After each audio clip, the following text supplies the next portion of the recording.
Hello everyone, it's I, Mr. Big T Anderson, and this is another fanfiction reading. This is by DocTokuMA, and this is also called Afterword. Now, for those who are new here, thank you for listening, I do appreciate it. I read the fanfictions, if I don't have a cough at the time. So I take fanfictions, different months, I pick different ones, I think that show something cool or do something that's a little bit different, and I read them dramatically, and hopefully you guys like it. And this one, that's all I'm responsible for, is the reading. This is not my writing. This is DocTokuMA's writing. And let's just jump right in. This is Afterword. Amy felt the cool night air of New York as the breeze blew through her open window. Even as she heard the loud noise from the bustling street, she considered this night to be one of the few quiet ones in the city. Which is why Amy chose this particular night to start writing the afterword for River's book. When she and Rory saw River again after that fateful encounter with the Weeping Angel, it had been a few years after the couple had adjusted to their lives in New York. After a few heartfelt greetings with one another, River had given Amy the manuscript for the Melody Malone novel to be published so that it would do its work in the future. When Amy had asked about how the doctor was after what happened, River just told them that he was grieving, but that he would recover eventually, not wanting to say any more. River also said she told Amy that if they would like to tell him anything, she suggested to her to write the afterword of the novel, which Amy immediately agreed to. So here she was, sitting in front of a typewriter, a device which took her a few weeks to learn how to use properly, and writing a message to the doctor. Or attempting to write a message. Since the moment she sat down, Amy had yet to write a single word. Amy had been staring at the blank sheet of paper she had set on the typewriter for who knows how long, and her fingers had not touched a single key. Amy lightly placed her forehead down on the table and groaned. It had been a week since River gave her the novel, and every attempt she had done to write the afterword always ended up with the same blank sheet and zero progress on it. I have survived against Daleks, lizard people, vampire fishes, giant dolls, and flesh people. Amy complained loudly. I will not be beaten by writer's block. Normally, Amy would have be this loud when she was running or trying to write, because she didn't want to bother Rory. However, tonight Rory was out late, one of the downsides of being a full-time doctor, Amy guessed, which meant that Amy could be as loud and frustrated as she wanted. After a full minute, Amy sighed loudly and calmed down a bit. She knew that nothing would get done at this rate.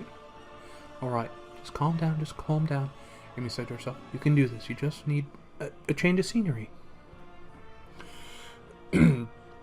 The last time Amy was on a rooftop was when she and Rory jumped off the one at Winter Quay to destroy the Weeping Angel's infinite food source.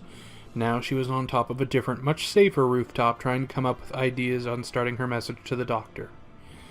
So far, it still wasn't going well. Amy was pacing around, her hands pulling the back of her hair, her frustration growing. Why is this so hard? Amy shouted, mostly talking to herself. She had no clue as to why she was finding it extremely difficult to do this. It should be simple. Give a message to the doctor. Tell him what's happened to you and say... Amy stopped speaking and stopped pacing. Her thoughts instantly clicked into place. The afterword wasn't just about telling the doctor about how they were doing or giving him a message. This was also about saying goodbye to him.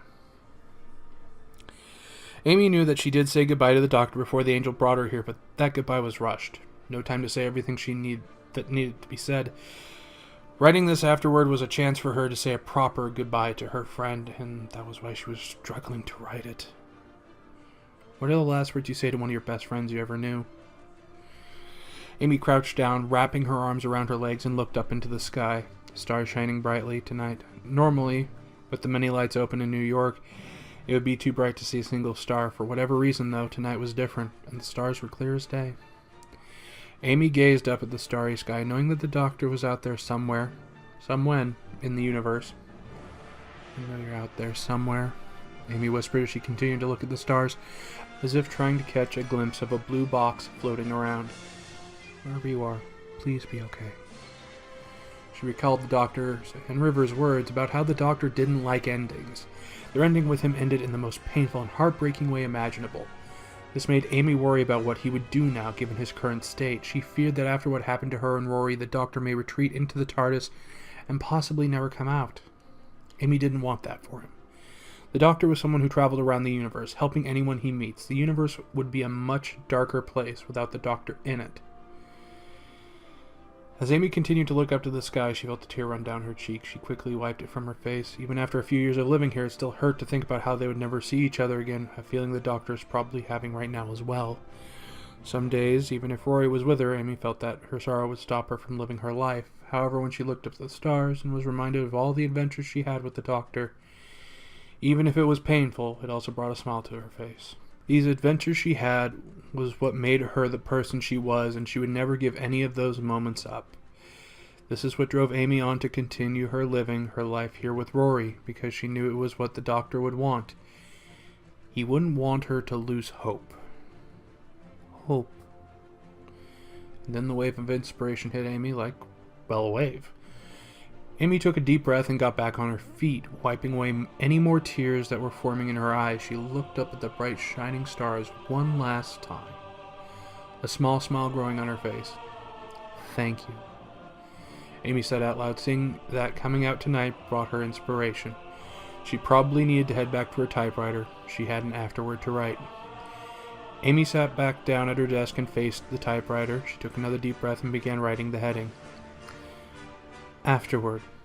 Amy spoke as she wrote, by Amelia Williams.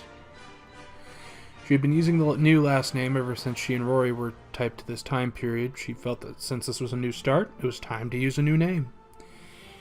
Amy took one last deep breath, remembering her feelings earlier outside for one more moment before she started to type the first few lines of the afterword. Hello, old friend. And here we are, you and me, on the last page.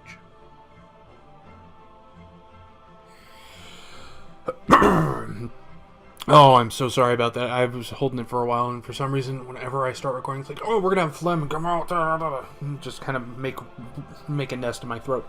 Anyway, for those who don't know Doctor Who, this was actually an episode with Matt Smith as the Doctor, so one of the newer episodes. And yeah, just look it up. It's kind of it's not a happy one. But I did like how this was done. It kind of gave a little bit more background to the moment. So that's why I picked it. And once again, Afterword is done by DocTokuMA. I'm just Schmucky Duck here reading it. So if you want to give the author or the story a critique, links down below. Make sure you give love. Hopefully you enjoyed it.